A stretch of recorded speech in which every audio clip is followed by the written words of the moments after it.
What's up, everybody? I'm Kata, aka Khalil Too Short, and we are about to talk about Assassin's Creed Buggy Mess. I'm sorry, Assassin's Creed Virtue Signal.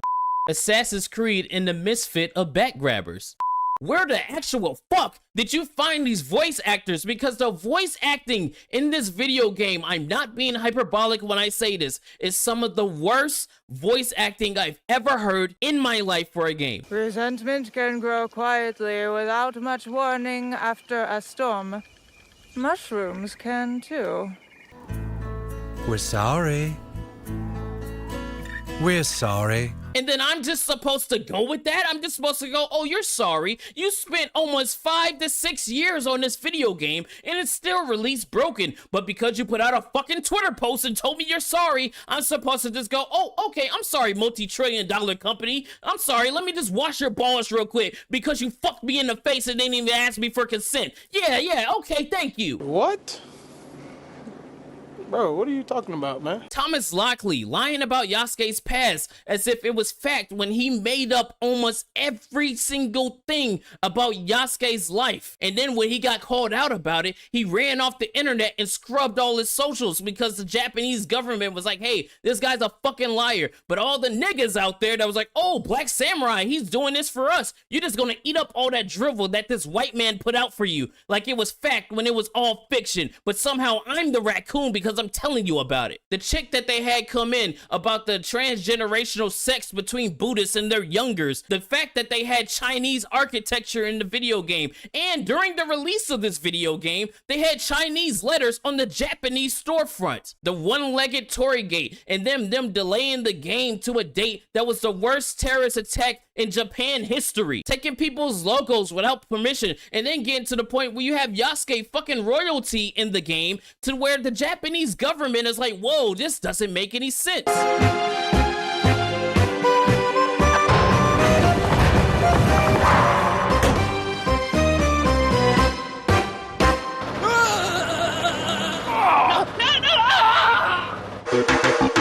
Looking bueno in them jeans and heels, belly button showing, got some sex appeal. You know, I'm someone that appreciates the finer details in games. Rich environmental storytelling, beautiful art direction over graphical fidelity, compelling narratives with great dialogue, and badass memorable characters. And I've realized over the last few years that all of these things are found primarily in older games. The occasional new game releases with a few of these elements, but games that check every single box on this list are games like Dishonored, BioShock, the Batman Arkham series, Skyrim, and so on. All games that are well over 10 years old. And one of the most important reasons older games like this have a leg up over recent titles is that they're safe from the infestation of social politics and woke ideology. As for social politics, this is where I think the problem truly lies. There's always been gay characters in video games, there's always been female protagonists, and there's always been people of color as protagonists and characters. But if you read the mainstream gaming news outlets lately, you'd think that there's never been anything but white dudes in video games until Sweet Baby Inc. swooped in and saved the industry. But of course, that's not true, and any real gamer already knows this. The difference is, when we had a gay character in a game, they were just a gay character. A female character was just a female character. A black guy, a Chinese guy, a Mexican, there's no problem with this. They've been in games forever. But what's different nowadays is how they're treated. Now we must race or gender swap characters. Replace a strong white male protagonist with a toxic masculinity-based female character with probably the most impossible physique for a biological woman. Replace a Persian prince with a black guy that has a 2024 haircut. In a sequel for a game named after the main character, why not play as a black female FBI agent instead? In fact, Remedy put out a teaser trailer for Alan Wake 2 several years ago showing Saga Anderson finding Alan, and she was a white female. So they race swapped that character partway through development. Likely thanks to that ESG money rolling in to hire Sweet Baby Inc. Hades 2 race swaps various Greek gods, and even gives one of them vitiligo for some reason. And the only time they race swap to a white guy is when it's a villain, like Larry Chang in the new Dead Rising remake. Characters once straight are now being confirmed as gay, transgender, or non-binary, and it's extremely obvious to anyone who isn't burying their head in the sand that this is a deliberate attack on masculinity, white men, and biological women. Some people want to be willfully ignorant on this topic, people want to deny reality, but this is exactly what's happening. Game companies are concerned with reaching quotas and performing well on their ESG scorecards in order to secure more BlackRock money. And I just want to ask those of you that defend ESG and companies like Sweet Baby Inc., do you think that BlackRock, largest asset manager in the world, trillions of dollars in assets, buying up all the homes, do you think Larry Fink and BlackRock are funding ESG and DEI out of the goodness of their hearts? Or could they be pushing all this garbage for another reason? Most people who know about BlackRock know the horrible practices they're involved in. I recommend looking into it. So do you really think that funding ESG at almost every company they invest in is being done because they're such a moral and ethical company? Or is it more likely because they want to poison the minds of the people with corrupt and destructive ideologies? They don't need more money, they just want to change the narrative to whatever suits their benefit for power. So all you need to ask yourself is, why would the most corrupt and evil corporation in the world be funding woke social ideologies in all the companies they invest in? Which unfortunately extends all the way down to video game companies. Basic bullet points of the situation is that, for example, same-sex options in RPGs have existed since forever, but the case of Henry and Hans Capon are not the same as that, usually you got a new RPG, you got a blank slate character, the characters are able to have same-sex romances, it's whatever, you choose whatever you want to play as. But Henry and Hans, and especially Henry in this case, had already been established as a straight character, so there was a change from one game to the other. And once upon a time, this change may not even have been that much of a big deal, but the fact is that right now there is a very sensitive climate around the industry, and this has sadly led to this kind of thing to happen where people are on high alert, so to speak, to anything that can come across as politically or ideologically motivated. And this climate has not been set by ourselves, this hasn't been set by gamers. Companies have invited this toxic divisiveness into the space, and now we all sadly have to live with the realities of it. It has to do with these companies finessing us, fucking with us, forcing behaviors on us, pushing this common ideology further and further into the space. People don't want to support it. When things are getting so crazy that some games are already turning out so bad, people don't want to support this kind of stuff. It is as simple as that. And so they see a game that's doing this, and they say, you know what, I'm not going to support this, and I'm going to speak out, and I'm going to say why. And they have a reason to do so. So, I'm non-binary. Holy Jesus. What does that mean? It means I don't feel like a man or a woman. If you are neither a man nor a woman, then what are you? Non-binary. I just said, and I'm going to use they instead of she from now on. Fucking pronouns! This stuff is tacky, it breaks immersion, and if you do it constantly across different shows, people's eyes can only roll so much to the back of their heads where they just hit their limit and they don't want to deal with it anymore. Their patience and their tolerance was taken advantage of. It is what it is. And you also have to take into account that this crosses over to other aspects of reality, like I said before, education, corporations, politics, etc. So at times it's like you can't even breathe. You can't even take a shit without this coming up in some way, shape or form. And you can even be someone relatively progressive, or whatever the fuck the right word over here would be, where you're like pro-gay marriage, where you don't have any issues with adults transitioning if they got dysphoria and all that jazz. But if you merely question the validity of these infinite genders, or you question these people that have these crazy pronouns, the she, sham, and zim, zers, and the they, thems, and all that shit, as they try to push that into law, then you are suddenly a terrible person. And let's not even mention if you dare talk about the unfairness of trans athletes in female sports, or the craziness of self-identity, where a person can just say, I'm a woman, I identify as a woman, and then we must silence ourselves and respect it as they go into female bathrooms right behind our girlfriends or wives or daughters or even mothers. And whether Fighting Cowboy likes it or not, these things are connected. It is a fact. These things are connected, and normal people pay attention to this shit. Because you can literally be at work and your boss announces a new diversity, equity, and inclusion program that is going to be part of the company, company and it stipulates this, that, and the other, and you have to fucking comply with it. You go get your kid from school, you ask him how his day is going, and he says that he's a fucking fairy gender now or some shit because his teacher taught him a bunch of new genders and stuff, and he wants that. Your wife gets home from the mall, says she saw a dude walking out of the bathroom. Then you fucking sit on the couch, you grab the fucking the remote, you turn on Disney Plus, you got Rachel Zegler roasting you for 2 fucking hours long. So you say, fuck this, I'm gonna play a fucking video game. So you jump into Dragon Age Railguard because, you know, it's a fantasy video game. It's dragons and ages. That's it. That's all you know about it. You don't want to fucking... You just want to get away from planet Earth as much and as far as you can. And let's say that you don't even see the top surgery scar nonsense on the character creator. You don't even go through the character creator. You fucking select the default character and you just press play. And then a few hours later you meet Tash. And she fucking tells you...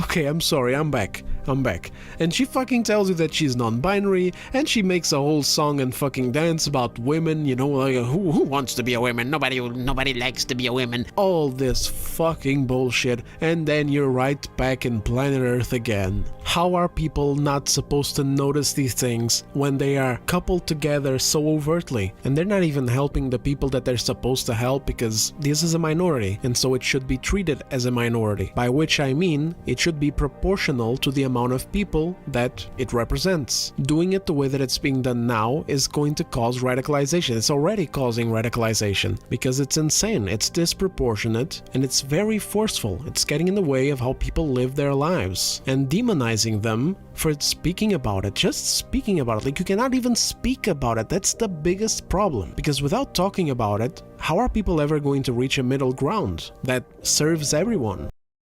And though, of course, we're always going to have a difference of opinion about something, and you might not like some of the things I upload and share. I was raised in a way that values discourse. Another day goes by without having a discussion with someone. It is my belief that this is one of the ways we grow. And instead of going through life with blinders on, convinced that my opinion is the only truth that exists, by having discussions, we learn to see different perspectives. Wisdom, and whatever small portion of it that we may acquire, does not exist without this. It's not a mystery to anyone that no matter what you do or say, you're always going to have people disliking it. And though clearly the internet has the ability to bring people together, it often seems overshadowed by negative behavior and criticism towards anyone we might disagree with. Instead of coming together and searching for a middle road that benefits in some way all peoples. I am not one of you, but I fight! I fight with Robin Hood! I fight against a tyrant who holds you under his boot! I'll say this only once. A team is not a team if you don't give a damn about one another. Because this is a small and somewhat private channel, I can do and say whatever I want. But it's up to me to use that freedom in a way that benefits everyone.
For me, the biggest question that remains is how we can best educate ourselves and future generations, in which we rely on the foundations of the past, while we use the benefits of today, of being able to access such information much more quickly, so that all may benefit. More and more, I'm starting to believe that we can spend our entire lives trying to cut through the fog of misinformation and one-sided arguments perpetuated by governments, large companies, and YouTubers alike, flooding our minds and thoughts with endless streams of fleeting and momentary acts of entertainment, distracting us from the things which hold true meaning and are indeed the foundation of what survives after we're gone. These are only a few of the many sources that you can find that links content consumption with mental health issues. How the algorithm works is that it pushes out specific videos to specific audiences that it thinks it will do well with. This can cause closed-mindedness and put people in a bubble depending on what niche they are in. Swiping between the things we find valuable and the things we find worthless, between the things we like and dislike, it is a gigantic waste of time.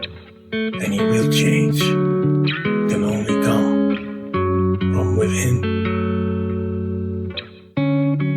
For Whom the Bell Tolls, Ernest Hemingway. Jack read it a dozen times, always right before a big job. He said the guy who wrote it was tougher than Morgan Blackhand. The world is a fine place and worth fighting for.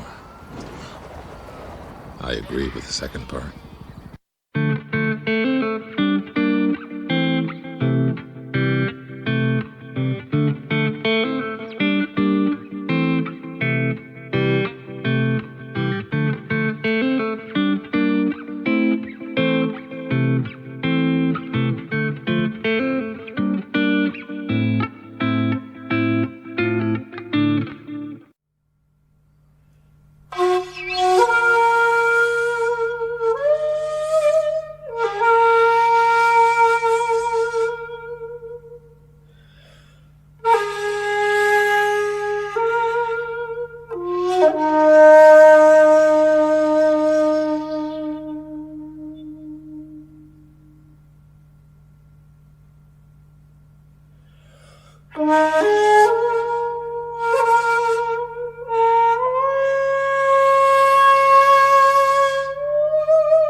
You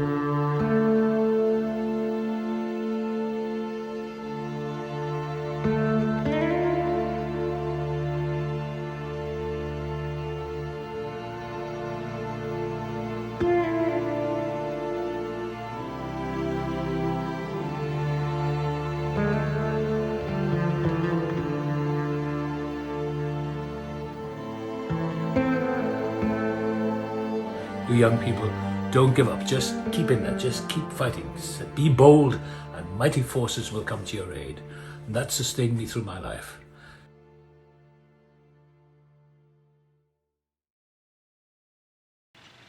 狙いたくば狙えばよい。切り捨てて返り討ちにするまでのこと。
And I'm gonna party. Ooh!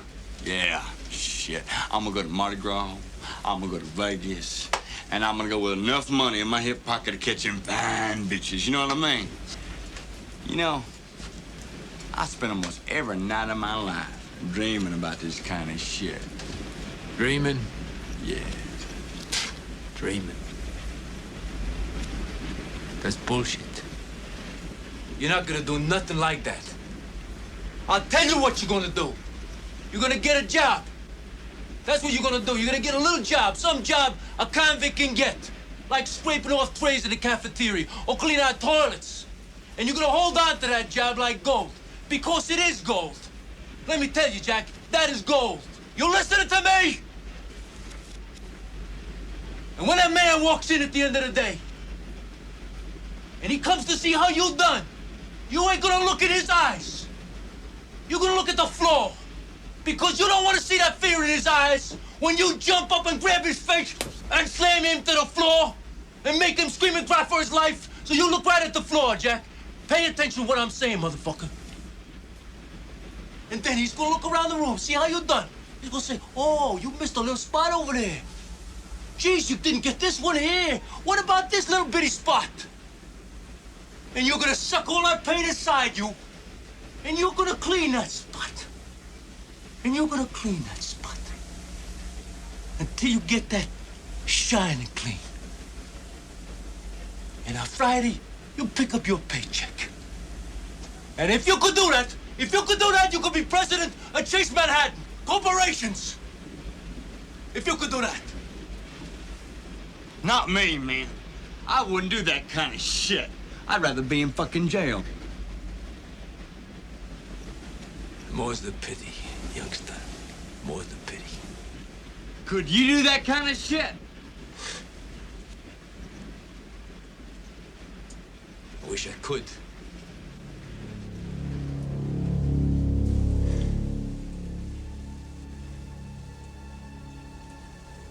I wish I could.